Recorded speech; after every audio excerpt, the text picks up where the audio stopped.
Hello everyone, welcome back to our channel. I hope आप सब अच्छे होंगे।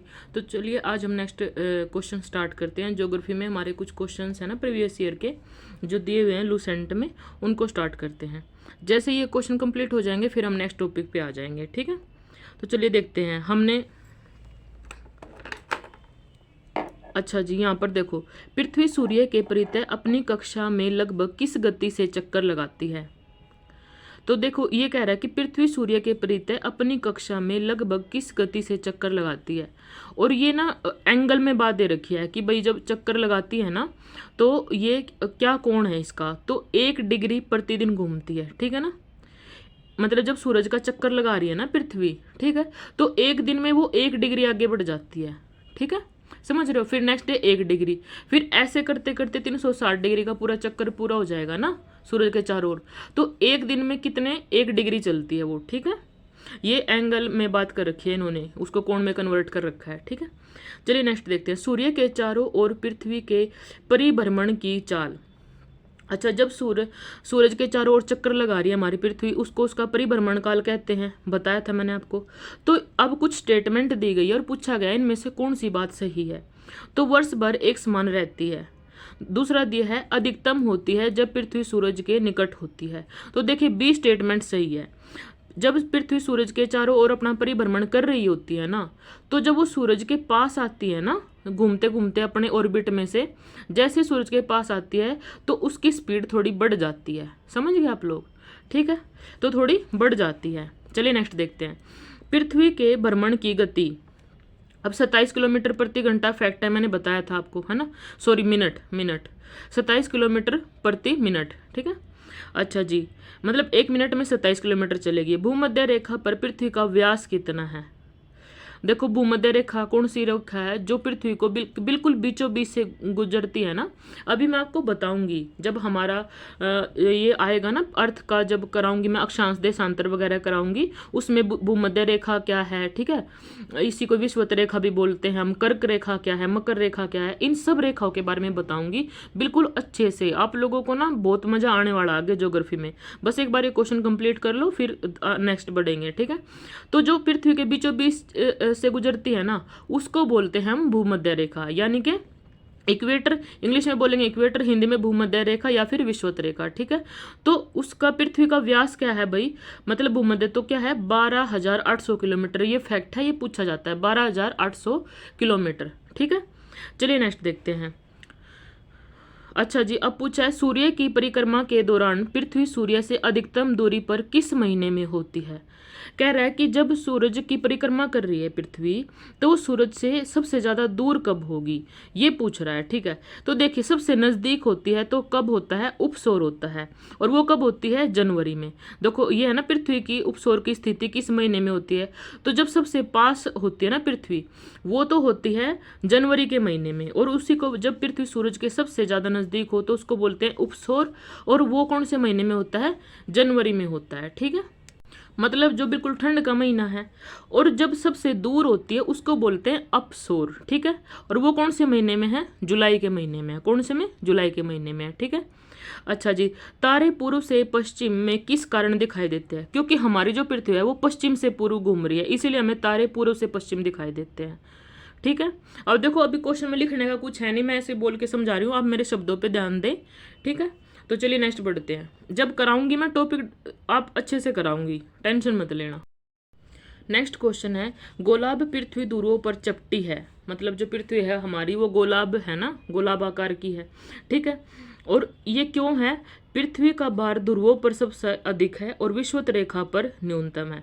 अच्छा, अभी ध्रुवों पर इसका भार ज्यादा है और विषुवत रेखा पर न्यूनतम क्यों है, ये एक थ्योरी है, इसको एक्सप्लेन करूंगी मैं, ठीक है। अभी क्वेश्चन में आप बस इतना याद रखना कि इसका ऑप्शन होगा ए, ठीक है, इसको डिस्कस करूंगी मैं बहुत अच्छे से।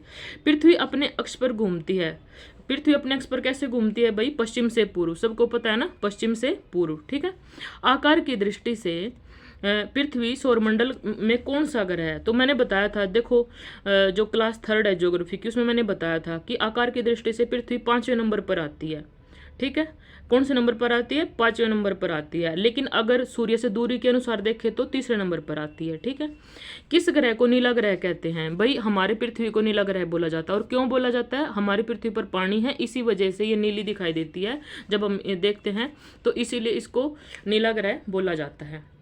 पृथ्वी स्थित है, कहाँ पर स्थित है?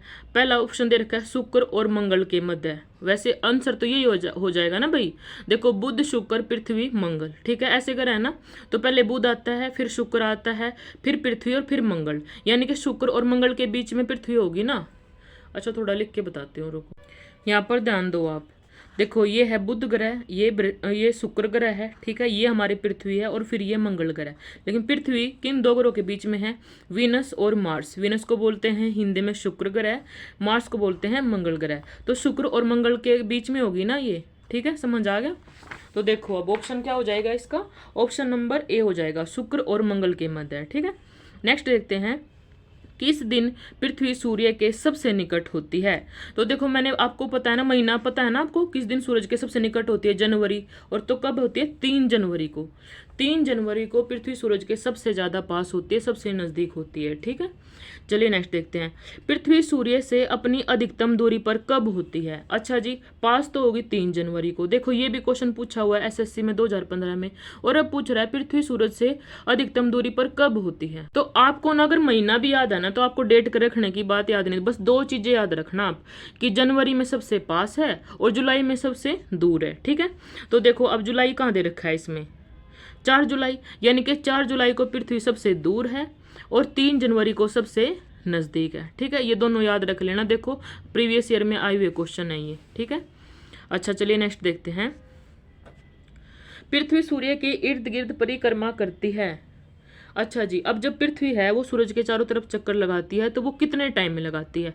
आप सबको पता है कि 365 दिन, ये तो पता है आपको, ठीक है ना। फिर 365 दिन तो कन्फर्म है आपको। अब बाद में जो ये पॉइंट है ना, ये डिस्कस करने हैं हमें। 365.25 दिन, ठीक है ना। देखो ये 25 वो होता है ना, 365 और दिन और 6 घंटे होते हैं ना, तो ये पॉइंट में आ जाएगा 365.25 दिन। ठीक है, ये होता है इसका आंसर, 0.25 दिन। पृथ्वी का प्राकृतिक उपग्रह कौन सा है? अच्छा जी, अब देखो ये सारे, हमारा एक ही प्राकृतिक उपग्रह है, वो है चंद्रमा, ठीक है, चांद। बाकी सारे ये क्या, देखो मंगल तो खुद ग्रह, ये उपग्रह है ही नहीं। बाकी जो आर्यभट्ट है, रोहिणी है ना, ये कृत्रिम उपग्रह है। ठीक है, मानव ने भेजे हैं सैटेलाइट बना करके, नासा के द्वारा भेजे गए सैटेलाइट हैं ये। चलिए नेक्स्ट देखते हैं, दिन व रात होने का कारण क्या है? अच्छा जी, दिन और रात क्यों होते हैं? तो देखो पृथ्वी का अपने अक्ष पर घूर्णन, पृथ्वी की सापेक्ष सूर्य की गति, पृथ्वी के अक्ष पर का झुकाव, सूर्य के चारों ओर पृथ्वी का परिभ्रमण, इनमें से एक ऑप्शन देखना है। देखो मैंने आपको बताया था, जब पृथ्वी अपने अक्ष पर ही घूमती है ना, 24 घंटे में जो चक्कर पूरा करती है, उसी के वजह से दिन और रात बनते हैं। ये जब मैंने क्लास 3 या क्लास 2 जब आपको डिस्कस करी थी, तो उसमें मैंने आपको बताया था। ठीक है, जिसको नहीं पता है वो जा करके क्लास 2 या क्लास 3 देख ले, उसमें मैंने पूरा टॉपिक अच्छे से डिस्कस किया हुआ है। ठीक है, सूर्य के अतिरिक्त निकटतम सितारे से प्रकाश पृथ्वी तक कब पहुंचता है? अच्छा, पहला तो सूरज के, पृथ्वी के सबसे निकट तारा कौन सा है? सूरज है। ठीक है, अब इसने पूछा है कि सूरज के अतिरिक्त, मतलब सूरज के अलावा जो दूसरा सितारा है, उसका प्रकाश पृथ्वी तक पहुंचने में कितना समय लेता है? ठीक, इसका आंसर आ जाएगा 4.2 साल। ठीक है, 4.2 साल। अच्छा, सूर्य से पृथ्वी की दूरी कितनी है? अच्छा, पृथ्वी से सूरज की कितनी दूरी है, ये मैंने आपको क्लास में बताया था। देख मैंने बोला था ना 149.6 मिलियन किलोमीटर। ठीक है ना, 149.6 मिलियन किलोमीटर, ये याद रखना। देखो ये तो पीसीएस में आया हुआ क्वेश्चन है, एसएससी वालों तुम लोग भी याद रखना, काफ़ी इंपॉर्टेंट क्वेश्चन है। 149.6 मिलियन किलोमीटर। ठीक है, ये है पृथ्वी और सूर्य के बीच का डिस्टेंस। अच्छा जी, अपने अक्ष पर पृथ्वी एक चक्कर कितने समय में पूरा करती है? तो आप सबको पता है 23 घंटे 56 मिनट 4 सेकंड। रटवाया था मैंने आपको ये क्लास में, 23 घंटे 56 मिनट 4 सेकंड, ठीक है। एसएससी के द्वारा 2015 में पूछा गया क्वेश्चन है ये। पृथ्वी पर दिन और रात की अवधि बराबर होती है। कहाँ पर दिन और रात बराबर होते हैं? तो याद रखना, जो भूमध्य रेखा है ना, वहाँ पर दिन और रात बराबर होते हैं, ठीक है। जो विषुवत रेखा है, भूमध्य रेखा है, जो पृथ्वी के बीचों बीच से गुजरती है ना, वहाँ पर दिन और रात बराबर होते हैं। नहीं तो कहीं पर छोटे, कहीं पर बड़े होते हैं। कहीं पर दिन बड़े हैं तो रातें छोटी हैं, कहीं पर रातें बड़ी हैं तो दिन छोटे हैं, ठीक है जी। नेक्स्ट देखते हैं। इक्विनॉक्स का तात्पर्य है वह तिथि जब, ये एक टर्म है इक्विनॉक्स, ठीक है। अब इक्विनॉक्स से आप याद रखना, जैसे इक्वल, इक्वल से याद रखना, इक्वल होता है बराबर, यानी कि दिन और रात समान अवधि के होते हैं तो उस घटना को क्या बोलते हैं? इक्विनॉक्स बोलते हैं, ठीक है। जब दिन और रात बराबर हो, ठीक है। अच्छा जी, दक्षिणी गोलार्ध में सबसे लंबा दिन कौन सा होता है? बात हो रही है दक्षिणी गोलार्ध की, ठीक है। उत्तरी गोलार्ध की बात हो तो देखो सबसे लंबा दिन हमारे पास कब होगा?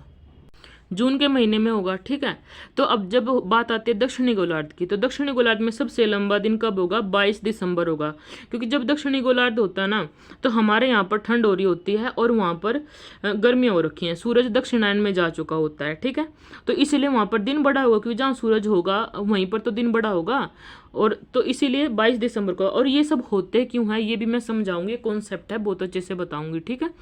भू कक्ष तल पर भू अक्ष का झुकाव कितना है? देखो जी, भू कक्षा तल पर जो है पृथ्वी का झुकाव भू अक्ष पर कितना है? देखो जी, ये कक्षा तल पर कितना झुकी हुई है? 23.5 डिग्री झुकी हुई है। तो इसका जो एंगल बनता है ना अपने अक्ष और कक्ष पर, वो कितना बनता है? 66.5 डिग्री बन जाता है। फिर कितना? 66.5 डिग्री। ऑप्शन नंबर डी सही हो जाएगा इसका। नेक्स्ट क्वेश्चन है, पृथ्वी के उपग्रहों की संख्या बताइए, ठीक है। तो देखो जी, पृथ्वी का प्राकृतिक उपग्रह एक, या भी इन्होंने यहाँ पर कृत्रिम या प्राकृतिक की बात नहीं की है, तो हम क्या करेंगे? प्राकृतिक ही मान करके चलेंगे। वो है एक चंद्रमा। 21 जून को दिन का प्रकाश उत्तरी ध्रुव पर दिखाई पड़ता है। पता है 21 जून को जब उत्तरी ध्रुव में कितना 24 घंटे दिखाई पड़ता है, ठीक है। अच्छा जी, पृथ्वी के सबसे निकट स्थित ग्रह कौन सा है? पृथ्वी के जो सबसे पास ग्रह है वो कौन सा है? शुक्र ग्रह है, ठीक है। भोर का तारा, सांझ का तारा, पृथ्वी की भगिनी, या फिर इस तरीके की इसको उपमाएं दी गई हैं, और ये है शुक्र ग्रह। दूर की दृष्टि से तृतीय क्रम में पृथ्वी का कौन सा ग्रह है? अच्छा, जब दूरी के हिसाब से, हाँ, दूर की दृष्टि से देख रहे हैं, और तीसरे नंबर पर कौन सा ग्रह आता है? देखो, सबसे पहले आएगा बुध, फिर आएगा शुक्र, फिर आएगा पृथ्वी। तो तीसरे नंबर पर कौन सा हुआ? पृथ्वी। तो ऑप्शन नंबर सी से हो जाएगा पृथ्वी, ठीक है, दूरी के हिसाब से। पृथ्वी अपने परिक्रमण मार्ग पर, और अगर आकार के हिसाब से पूछते ना तो पृथ्वी 5वां होता है, और दूरी के हिसाब से तीसरा है। पृथ्वी अपने परिक्रमण मार्ग पर परिक्रमा करते हुए अपने अक्ष के द्वारा कक्षा तल पर कितने डिग्री का कोण बनाती है? अभी मैंने बताया था 66.5 डिग्री का कोण बनाती है, क्योंकि ये 23.5 डिग्री अपने अक्ष पर झुकी हुई है, ठीक है। चलिए नेक्स्ट क्वेश्चन देखते हैं। निम्नलिखित में से कौन सा तारा पृथ्वी के सर्वाधिक समीप है? ठीक है, देखो सबसे समीप तारा कौन सा है पृथ्वी का के? सूरज है ना भाई, उसी के तो सोलर सिस्टम में हम बैठे हुए हैं, तो कौन सा है? सूरज है। और ये आईएएस का क्वेश्चन है भाई, देख लो, आईएएस का 1997 का। अच्छा, यह किसने सर्वप्रथम प्रतिपादित किया कि सूर्य हमारे सौर मंडल का केंद्र है और पृथ्वी उसकी परिक्रमा करते हैं? पूछ रहे हैं कि वो कौन सा साइंटिस्ट था जिसने बताया कि पृथ्वी तो सूरज जो है वो केंद्र में है और पृथ्वी उसके चारों तरफ चक्कर लगा रही है। तो ये बात किसने बोली थी? तो देखो जी, ग्रहों की गति का नियम किसने दिया था? याद करो, कोपरनिकस ने दिया था, ठीक है ना, कोपरनिकस ने। तो कोपरनिकस इसका आंसर हो जाएगा ऑप्शन नंबर डी। इसको याद रखना कि ग्रहों की गति का नियम जिसने दिया था, कोपरनिकस। ये एमपीपीसीएस में पूछा हुआ क्वेश्चन है, ठीक है। चलो नेक्स्ट देखते हैं। जब दिन और रात की अवधि बराबर होती है तो सूर्य की किरणें कहाँ पर सीधी पड़ती है? सबको पता है, कहाँ? भूमध्य रेखा पर। जब भी भूमध्य रेखा पर सूरज की किरणें पड़ती हैं तभी दिन और रात दोनों बराबर होते हैं। यदि पृथ्वी एवं अंतरिक्ष के बीच वायुमंडल को हटा हुआ माना जाए तो आसमान का रंग कैसा दिखाई देगा? अच्छा जी, ये कह रहे हैं कि अगर पृथ्वी और अंतरिक्ष के बीच में जो हमारी पृथ्वी और अंतरिक्ष के बीच में जो वायुमंडल है ना, अगर हम उसको हटा दें तो आसमान का रंग कैसा दिखाई देगा? ठीक है, तो आसमान हमें बिल्कुल ब्लैक, बिल्कुल काला दिखाई देगा। ये जो हमें नीला और कभी सूरज की लालिमा के कारण जो लाल दिखाई देता है ना, ये सब हमारे एटमॉस्फेयर, हमारे वायुमंडल की वजह से दिखाई देता है। ये भी कॉन्सेप्ट है, कैसे दिखाई देता है, क्यों दिखाई देता है, इन सब को हम आगे ज्योग्राफी में डिस्कस करेंगे। ठीक है, ज्योग्राफी बहुत इंटरेस्टिंग होने वाली है, आपको बहुत मजा आएगा। आप ना फिर हर चीज का ना कारण समझ जाओगे, कोई भी ऐसे नहीं उठा के बात मान लोगे। आपको पता होगा कि बारिश क्यों हुई है, सूखा क्यों पड़ा है, हर चीज का पता होगा आपको। ओके जी, अब बात करते हैं पृथ्वी की परिधि है, पृथ्वी की, तो इसका ऑप्शन नंबर बी हो जाएगा। फैक्ट है, याद करना आप। ठीक है, किस तिथि को उत्तरी गोलार्ध में सबसे लंबा दिन होता है? देखो जी, अब दक्षिणी गोलार्ध में सबसे लंबा दिन हमने याद किया था, कब था? 22 दिसंबर को, है ना, 22 दिसंबर को था ना, लास्ट क्वेश्चन में याद किया था। अब पूछ रहा है उत्तरी गोलार्ध में सबसे लंबा दिन कब होता है? मैंने आपको बताया था ना कि जून के महीने में होता है, और उसी से आप याद रखो कब होता है, 21 जून को होता है। ठीक है, कब होता है? 21 जून को। ठीक है, नेक्स्ट क्वेश्चन है, किस तिथि को उत्तरी गोलार्ध में सबसे छोटा दिन होता है? देखो जी, उत्तरी गोलार्ध में जो सबसे बड़ा दिन होता है वो होता है 21 जून को, और सबसे छोटा होता है 22 दिसंबर को। ठीक है, कुछ लोग तो ऐसे भी होंगे जिनको पता ही नहीं होगा भी उत्तरी गोलार्ध है क्या और क्या है दक्षिणी गोलार्ध, है ना। आपको टेंशन लेने की जरूरत नहीं है, अभी मैं बताऊंगी। तो अभी जो आगे के जो टॉपिक होंगे ना, उनमें आपको सारे कॉन्सेप्ट, सारे वर्ड का मीनिंग पता चल जाएगा। जो साइंस साइड के बच्चे हैं ना, उनको ज़्यादातर थोड़ा नहीं पता होगा। जो आर्ट साइड के बच्चे हैं जिन्होंने बीए कर रखी है, वो शायद समझ रहे होंगे। ठीक है, उनको थोड़ा बहुत आइडिया होता है। चलिए नेक्स्ट देखते हैं, ध्रुवों पर दिन की अवधि कितनी होती है? देखो जो जो पोल है ना ध्रुव, उन पर 6 महीने का दिन होता है, 6 महीने की रात होती है। तो दिन कितने के हो गए? 6 माह के हो गए। ठीक है, अच्छा नेक्स्ट है, निम्नलिखित में से किस ग्रह का औसत घनत्व सबसे अधिक है? देखो जी, औसत घनत्व बुध ग्रह का सबसे अधिक है। किसका? बुध ग्रह का। ठीक है ना, मरकरी ग्रह का सबसे ज्यादा औसत घनत्व है। अच्छा, किसने सबसे पहले पृथ्वी की परिधि को मापा? उसका नाम बताओ। तो ये कौन थे? Eratosthenes, Eratosthenes. ठीक है, ये थे। ठीक है, एसएससी में पूछा गया क्वेश्चन है। चलिए नेक्स्ट देखते हैं, पृथ्वी का ध्रुवीय व्यास उसके विषुवतीय व्यास से कितना कम है? देखो जी, मैंने बताया था ना, पृथ्वी का जो विषुवत रेखा पर जो व्यास है वो ज्यादा है, ध्रुवों पर कम है। तो कितना कम है? 43 किलोमीटर कम है। कितना कम है? 43 किलोमीटर कम है। ठीक है, कितना? 43 किलोमीटर कम है। पृथ्वी का विषुवतीय व्यास लगभग कितना है? देखो, जो विषुवत रेखा पर व्यास कितना है, जो बिल्कुल बीच से गुजरती है, उसको कह 12,750 किलोमीटर। अभी के लिए तो आप याद कर लो इन चीज़ों को, बाकी जो कॉन्सेप्ट है वो सारे मैं फिर बताऊंगी। ठीक है, 12,750। ठीक है, ये आरआरबी में पूछा गया क्वेश्चन है। पृथ्वी को उसके काल्पनिक अक्ष पर घूमने को क्या कहते हैं? देखो, जब पृथ्वी सूरज के चारों तरफ घूमती है उसको बोलते हैं परिभ्रमण, और जब अपने खुद के अक्ष पर खुद ही घूमती रहती है उसको बोलते हैं घूर्णन। तो यहाँ पर उसके काल्पनिक अक्ष पर खुद ही घूमने पर पूछा गया है, ना कि सूरज के चारों तरफ, तो इसलिए ऑप्शन नंबर सी सही हो जाएगा। पृथ्वी की अपनी कक्षा में गति क्या है? पृथ्वी कैसे घूमती है अपनी कक्षा में? पश्चिम से पूर्व की ओर घूमती है ना, ये तो आप सबको ही पता होगा। चलिए नेक्स्ट क्वेश्चन देखते हैं। नेक्स्ट क्वेश्चन है, पृथ्वी तथा सूर्य के मध्य सर्वाधिक दूरी किस दौरान होती है? तो आपको पता है ना, जब अपसौर होता है, अपसौर की दिशा होती है, तब पृथ्वी सूरज से सबसे दूर होती है। ठीक है, और जो उपसौर होता है उसमें सबसे पास होती है। अच्छा, ऋतुएं निम्नलिखित में से किस कारण होती है? मैंने आपको बता रखा है वो भी कई बार। देखो, जब पृथ्वी सूरज के चारों तरफ चक्कर लगाती है ना, परिक्रमा करती है, तो उसकी वजह से ऋतु होती है। तो ऑप्शन नंबर बी हो जाएगा। ठीक है, घूर्णन के कारण दिन और रात हो रहे हैं, और परिक्रमण के कारण ऋतु बदल रही है। ठीक है, मौसम बदल रहे हैं। ठीक है, नेक्स्ट क्वेश्चन देखते हैं, पृथ्वी के आकार से छोटे ग्रह कौन से हैं? मतलब पृथ्वी के आकार से भी छोटे ग्रह कौन से? देखो जी, आकार की दृष्टि से हमारी पृथ्वी 5वें नंबर पर आती है। सबसे बड़ा ग्रह है बृहस्पति, फिर है शनि, फिर है यूरेनस, फिर है नेपच्यून। ठीक है, और उसके बाद आती है हमारी 5वें नंबर पृथ्वी। ठीक है, अच्छा जी, अब उसके बाद कितने रह गए? 5वें नंबर पृथ्वी आ गई, तो बच गए 3। कौन कौन से? बुध, शुक्र और मंगल बच गए। ठीक है, बुध, शुक्र और मंगल बच गए। उनमें से भी जो छोटे आते हैं ना, वो ग्रह कौन से हैं? उसमें भी देखो, अरुण और मंगल। तो अरुण तो बड़े ग्रहों में आता है ना, पृथ्वी से भी बड़ा है वो। तो ये एक ऑप्शन गलत हो गया। ठीक है, फिर वरुण और शुक्र, ये भी गलत हो गया क्योंकि वरुण बड़ा ग्रह है पृथ्वी से, और ये ऑप्शन भी गलत हो गया क्योंकि वरुण पृथ्वी से बड़ा ग्रह है। तो यहाँ पर ऑप्शन नंबर क्या आ जाएगा? सी आ जाएगा, शुक्र और मंगल ग्रह। ठीक है, ऐसे ना ऑप्शन एलिमिनेट करना सीखो आप। ठीक है, कई बार एग्जैक्ट आंसर ना पता ना, तो आप ऑप्शन देख के आंसर निकाल सकते हो। ठीक है। अगर आपको कुछ और पता है क्वेश्चन से संबंधित, निम्नलिखित में से किसने, देखो यहाँ पर हमको पता था कि जो अरुण और वरुण ग्रह हैं वो बड़े ग्रह हैं, छोटे ग्रह नहीं है, ठीक है। लेकिन हमें ये नहीं पता था कि शुक्र मंगल में से कौन सा छोटा ग्रह है। तो देखो हमने फाइंड आउट कर लिया, यहाँ पर अरुण है इसको कैंसिल कर दिया, यहाँ पर दोनों पर वरुण है इसको कैंसिल कर दिया, तो ऑप्शन नंबर सी सही हो गया। चलिए नेक्स्ट देखते हैं, निम्नलिखित में से किसने पहली बार कहा कि पृथ्वी गोल है। ये बात बोली थी अरिस्टोटल ने। अरिस्टोटल ने सबसे पहली बार कहा था कि पृथ्वी गोल है, ठीक है। अच्छा जी, पृथ्वी की दूरी है, देखो पृथ्वी क्या है, झुकी हुई है ना, बताया था ना 23.5 डिग्री अपने अक्ष पर झुकी हुई है।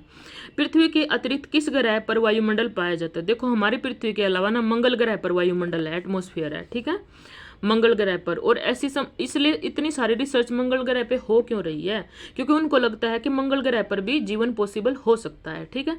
अच्छा जी, लाल रंग का ग्रह, देखो मंगल ग्रह को लाल ग्रह भी बोला जाता है, ठीक है ना, तो इसका ऑप्शन नंबर सी सही हो जाएगा, मंगल ग्रह।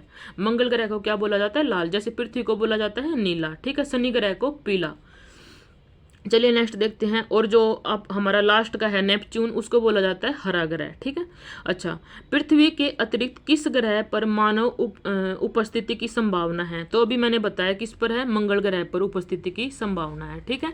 साइंटिस्ट को लगता है कि हो सकता है मंगल ग्रह पर जीवन पॉसिबल हो, ठीक है, तो ऐसा उनका मानना है, इसीलिए वो बार बार वहाँ पर रिसर्च किए जा रहे हैं। तो चलिए नेक्स्ट क्वेश्चन देखते हैं। नेक्स्ट है, प्रथम बार मंगल ग्रह पर उतरने वाला अंतरिक्ष यान कौन सा है। तो देखो जी, ये कह रहे हैं कि पहली बार मंगल ग्रह पर कौन सा अंतरिक्ष यान भेजा गया, वो है पाथ फाइंडर, ठीक है, पाथ फाइंडर। ये सबसे पहले अंतरिक्ष यान भेजा गया था कहाँ पर, मंगल ग्रह पर, ठीक है। मंगल ग्रह पर की सतह पर उतरने वाला भेजे तो देखो गए थे, लेकिन फाइनली सक्सेस ये हुआ था और ये उतरा था वहाँ पर, ठीक है, मंगल की धरती पर। किसमें पृथ्वी के अलावा अन्य जीवन की संभावना है। क्वेश्चन पढ़ने से पहले आपको आंसर पता है मंगल ग्रह। चलिए अब क्वेश्चन देखते हैं, क्योंकि वहाँ पर्यावरण जीवन के लिए बहुत अनुकूल है, तो वो कौन सा ग्रह है, मंगल ग्रह है। अच्छा जी, अब नेक्स्ट देखो, एक ग्रह के दिन का मान और उसके अक्ष का झुकाव लगभग पृथ्वी के दिन के मान और झुकाव के समतुल्य है, वो कौन सा ग्रह है भाई, मंगल ग्रह है, फिर से मंगल ग्रह है, ठीक है, ऑप्शन नंबर डी हो जाएगा। सौरमंडल का सबसे छोटा उपग्रह कौन सा है, तो वो कौन सा है, डिमोस। और डिमोस उपग्रह किसका है भाई, मंगल ग्रह का है, किसका, मंगल ग्रह का है। फोबोस और डिमोस ये दोनों है मंगल ग्रह के उपग्रह हैं, मंगल ग्रह के चांद है। और जो डिमोस है वो पूरे सोलर सिस्टम का सबसे छोटा चांद है, सबसे छोटा उपग्रह है, ठीक है। और जो सबसे बड़ा है वो तो उसका है, क्या नाम है उसका, बृहस्पति ग्रह का। अच्छा जी, रात्रि को आकाश में कौन सा ग्रह लाल दिखाई देता है, फिर से वही मंगल ग्रह को लाल ग्रह कहते हैं, ठीक है। सौर मंडल में सबसे बड़ा ग्रह कौन सा है, ये सबसे बड़ा है बृहस्पति ग्रह, ठीक है। बहुत अच्छे से बता चुकी हूँ मैं ऐप में आपको, तो अब आपको पता होनी चाहिए चीज़ें। चलिए नेक्स्ट देखते हैं, सौरमंडल में सबसे बड़ा ग्रह कौन सा है, बृहस्पति। बृहस्पति ग्रह पर लाल धब्बे किस संकेत के सूचक हैं। अच्छा जी, जो बृहस्पति ग्रह पर जो लाल धब्बे हैं ना, वो किसके सूचक हैं, तो जो अशांत बादल है ना वो उन धब्बों के सूचक हैं, ठीक है। क्या है, अशांत बादल, ठीक है, ऑप्शन नंबर सी सही हो जाएगा। संयुक्त राज्य अमेरिका में ने किस ग्रह की खोज के लिए गैलीलियो नामक अंतरिक्ष यान भेजा था। देखो बृहस्पति ग्रह के लिए भेजा था, किसके लिए, बृहस्पति ग्रह के लिए, जुपिटर के लिए। मैगलन अभियान किस ग्रह से संबंधित है, वो भी किसके से संबंधित है, जुपिटर यानी कि बृहस्पति ग्रह से, ऑप्शन नंबर सी सही हो जाएगा। सुमेकर लेवी 9 धूमकेतु किस ग्रह से टकराया था। देखो सुमेकर लेवी, ये भी ऑप्शन नंबर सी बृहस्पति ग्रह से टकराया था। सूर्य के गिर्द परिक्रमा में निम्नलिखित में से कौन सा ग्रह अधिकतम समय लेता है। देखो जब सूरज की परिक्रमा करते हैं सारे ग्रह, सूर्य के चारों तरफ घूमते हैं, तो सबसे ज्यादा समय 10 साल का समय लेता है कौन, बृहस्पति ग्रह, 10 साल का समय लेता है ये, ठीक है। चलिए नेक्स्ट देखते हैं। नेक्स्ट क्वेश्चन है, सौरमंडल का सबसे बड़ा उपग्रह निम्नलिखित में से कौन सा है। तो देखो जी, जो गैनीमीड है ना, और ये किसका है, जुपिटर का है गैनीमीड, ये सबसे बड़ा उपग्रह है, सबसे बड़ा चांद है। और ये किस ग्रह का है, किस ग्रह का उपग्रह है, ये बृहस्पति ग्रह का। जुपिटर का जुपिटर का तो ये उपग्रह है, ठीक है, उसके खुद के कितने उपग्रह हैं, 79 है टोटल, और उनमें से गैनीमीड सबसे बड़ा है। और ये नया केवल जुपिटर का सबसे बड़ा उपग्रह है, इवन ये पूरे सोलर सिस्टम यानी कि पूरे सौरमंडल का सबसे बड़ा उपग्रह है, ठीक है। निम्नलिखित ग्रहों में से किसके चारों ओर वलय है? सबको पता है जो रिंग है, वलय है, वो किस, मैंने दिखाए भी थे आपको मैप में, शनि ग्रह के चारों तरफ है, ठीक है, सैटर्न के चारों तरफ है। नासा के किससे संबंधित मिशन का नाम जूनो है? देखो जूनो किससे संबंधित है? बृहस्पति ग्रह से संबंधित है, ठीक है, बृहस्पति ग्रह से संबंधित है। सौरमंडल के बड़े उपग्रहों में एक टाइटन, टाइटन का नाम याद करो, आप बताया था मैंने, शनि ग्रह का उपग्रह है। निम्नलिखित में से किसका उपग्रह? तो टाइटन किसका उपग्रह है भाई? टाइटन किसका चांद है? शनि ग्रह का चांद है, ठीक है। अच्छा, शनि ग्रह है प्लूटो से ठंडा, नेपच्यून से ठंडा, जुपिटर से गर्म, नेपच्यून से गर्म। तो शनि ग्रह जो है वो नेपच्यून से गर्म है, ठीक है। ये एमपीपीसीएस में आया हुआ क्वेश्चन है, नेपच्यून से ये गर्म है शनि ग्रह, ठीक है। चलिए आज के लिए यहीं पे एंड करते हैं, बाकी क्वेश्चन हम नेक्स्ट वीडियो में देखेंगे। एक वीडियो और बनाऊंगी मैं क्वेश्चन आंसर्स की, बट उसके बाद फिर जो है टॉपिक पे आ जाएंगे हम, ठीक है। देखो सब आपको ना सारी चीज़ें मैं अपनी वीडियो में प्रोवाइड करा रही हूँ, मतलब एनसीईआरटी भी, बुक भी, और हर जगह से पढ़ के मैं आपको टॉपिक कराती हूँ, और फिर जितने भी जहाँ भी क्वेश्चन आए हुए हैं ना वो सारे मैं आपको क्वेश्चन करा देती हूँ। आपको कुछ और करने की ज़रूरत नहीं है। जो लोग कोचिंग नहीं ले पा रहे ना वो मेरी वीडियो से ही तैयारी कर सकते हैं बहुत अच्छी, ठीक है। चलिए बाकी आप लोगों की मर्जी है, और जो अभी वही है, फिर घूम फिर के आएंगे तो हैं ही, अभी नहीं आएंगे तो फिर पहले एक बार खुद, जब कहते हैं ना जब उतरते हैं तब पता चलता है पानी कितना गहरा है, तो फिर समझ आ जाती है चीज़ें। चलिए ओके, फिर आज की वीडियो को एंड करते हैं। Good luck, good study, thank you so much.